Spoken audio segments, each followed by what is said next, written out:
Up until this point, the Lakers have been very active on the buyout market, getting 2 of their 4 new additions through the buyout market, of course being DeAndre Ayton, getting him via the Portland Trailblazers, and then for Marcus Smart, getting him from the Washington Wizards. So with that in mind here, could they continue that trend and maybe go through the buyout market again? I mean, it's been pretty hot compared to normal, and there might be more on the way here. With a name that's actually popping up lately being Nikola Vucevic, a guy they've had trade interest in before, and not only last season, but probably for the past 2 or 3 now at this point. Could they potentially get him through the buyout market? After all, he is under a 1-year contract and doesn't really have a future with the Chicago Bulls. I mean, I'm not sure anyone really knows what the Bulls' future is at this point, but I really doubt it will be with Nikola Vucevic for that much longer. And according to Jake Fisher, there is apparently no trade market for Nikola Vucevic, and he is more likely to be bought out than traded during the NBA season, which could be as soon as this coming week or this month, I guess, or potentially as late as the trade deadline. So with that in mind here, depending on if or when he does get bought out, should the Lakers have interest, should they go out of their way to open up more cap space or rather payroll and first apron space to sign him? After all, they currently can't sign a player to fill their 15th spot even if they wanted to. Right now they're pushing the first apron and they can't go over it. They're only $1 million below the first apron, and that's simply not enough to sign a veteran minimum contract, whether you're talking about a rookie or a player going into roughly their 15th NBA season like Nikola Vucevic. For them to be able to do that, they would have to offload roughly $2.5 million of space below the first apron, which would mean trading and kind of salary dumping a guy like Gabe Vincent, Maxi Kleber, or making a bigger trade and actually a trade they want to make, and taking back less money while keeping a roster spot open through that trade. So again, is it worth it for Nikola Vucevic? Maybe a different buyout market target? Maybe somebody like Chris Middleton who might get bought out in the future? Maybe. That's obviously up for debate here, though I guess if you point to their recent buyout market history, it's worked out pretty well for them. Getting guys again like DeAndre Ayton and Marcus Smart through the buyout market, not having to give up trade assets for them, getting them pretty much for nothing and for very cheap contracts, far less than they're worth in my opinion. It's definitely worked out for them, and obviously with the help of Luka Doncic, he's helped recruit them. Might he help recruit a guy like Nikola Vucevic? That could be another idea here and might be another pathway for them to improve their team without giving up any trade assets. So we're going to talk about the possibility of if Nikola Vucevic would hit the buyout market, if he would be a good fit for the Lakers, if he would be worth making a salary dump move first to sign thereafter, and simply about if the Lakers make sense for him to sign with, or if the Lakers should even want to sign Nikola Vucevic to begin with. So we'll talk about that and try to break it all down here. To begin, I guess starting by talking about Nikola Vucevic's last season and his current production level at this point. Entering his age 35 season, like I said, is a current member of the Chicago Bulls, a team that's pretty much going nowhere, and he definitely had plenty of opportunity for playing time last season and kind of to show what he can still do if built around an offense and kind of made a primary option in offense too, which he likely wouldn't be with the Lakers, but during his time last season and in that role with their team, he definitely did play pretty well, I will admit it, averaging roughly 18.5 points per game, 10 rebounds per game, 3.5 assists per game, nearly 1 block per game, and shooting a fairly efficient 53% from the field and a very impressive 40.2% from 3, while attempting roughly 4.5 of them per game. That's very impressive for a big man.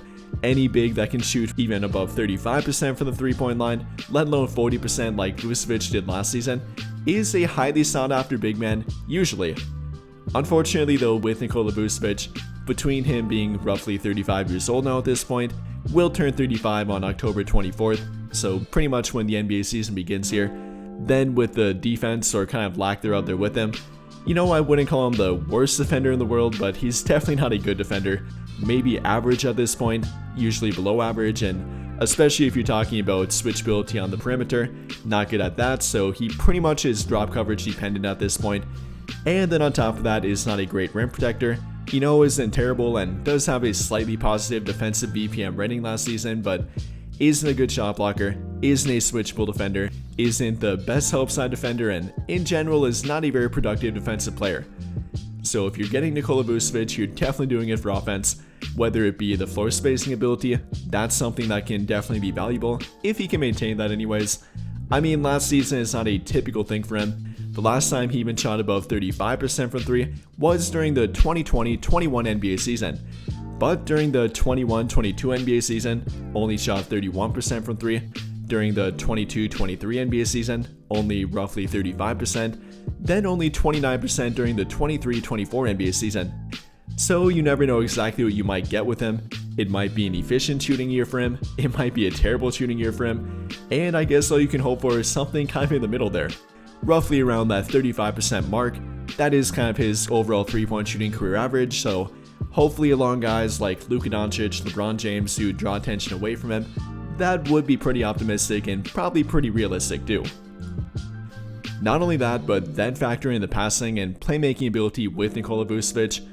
I mean, kind of think back to what JJ Redick did with Anthony Davis last season, playing AD in the mid-high post and running their offense around him at times.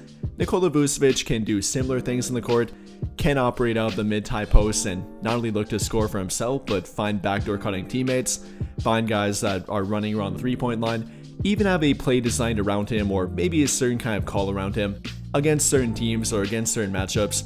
Nikola Vucevic does have the ability and that would benefit their offense too.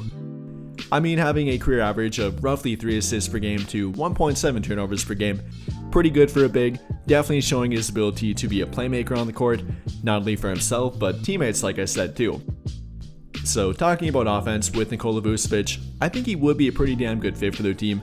Whether you're talking about the 3-point shooting floor spacing ability, unfortunately it's not the best lob threat and therefore it's not a vertical floor spacer. So if you're not that, you gotta have the 3-point shooting part down and he does have that to offer. Then with the playmaking ability from the mid-high post, the scoring ability in the low post, even the floater game and good touch around the rim, I think he'd be a pretty good fit for their offense, especially with guys like DeAndre Ayton, Jackson Hayes, and even Christian Koloko already having the lob threat ability locked down. However, I'm not sure the defense will be a great fit. Although he's a very good offensive player and a very versatile one, not a very versatile defender. Like I said, not a switchable defensive big, not a great rim protector, not a great help side defender, and definitely cannot anchor a defense. I mean, it obviously helps that he wouldn't be relied on to be their starting big man.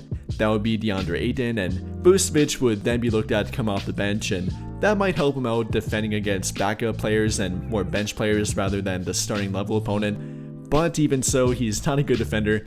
You definitely have to pair him with a guy like Jared Vanderbilt on the court, definitely have him and probably Marcus Smart together to help him out, having more of their good defenders around him to make up for him, because if they don't, then they're definitely not going to have a good defensive lineup on the court. And then keep in mind that if he's not playing a big role for their team and not offered a big role, even if it's coming off the bench, then he might not want to join their team, might instead choose to join a different team that has a bigger role to offer him. You know, if he can find one anyways and find a contender that would offer him that role, then he probably would go with them rather than the LA Lakers here. Because like I said, he wouldn't be a starter for them. That's without a doubt going to be DeAndre Ayton. I would pick Ayton over Vucevic. I don't think that's even a discussion or a worthwhile argument to make. I'd like Vucevic to come off the bench. I think that would help their team and definitely their versatility coming off the bench. But I wouldn't offer him a gigantic role in the team. Nothing more than probably 20 minutes per game, and he hasn't played less than that in literally over a decade now at this point, so might not be a role that he'd want to come into.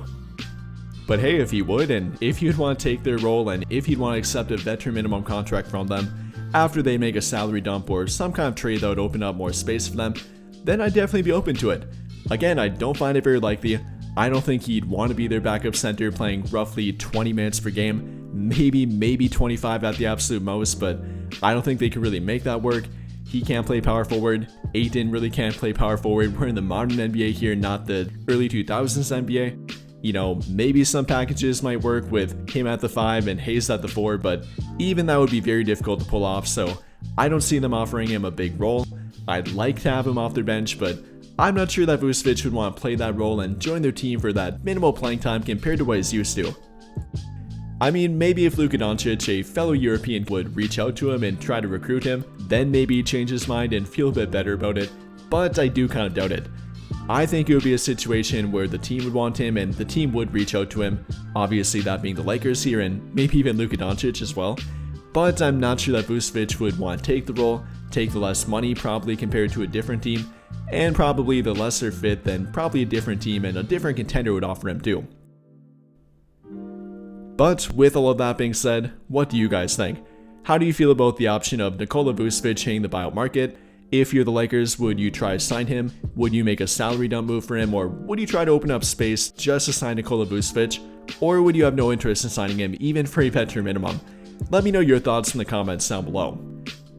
But I think that'll pretty much do it for this one.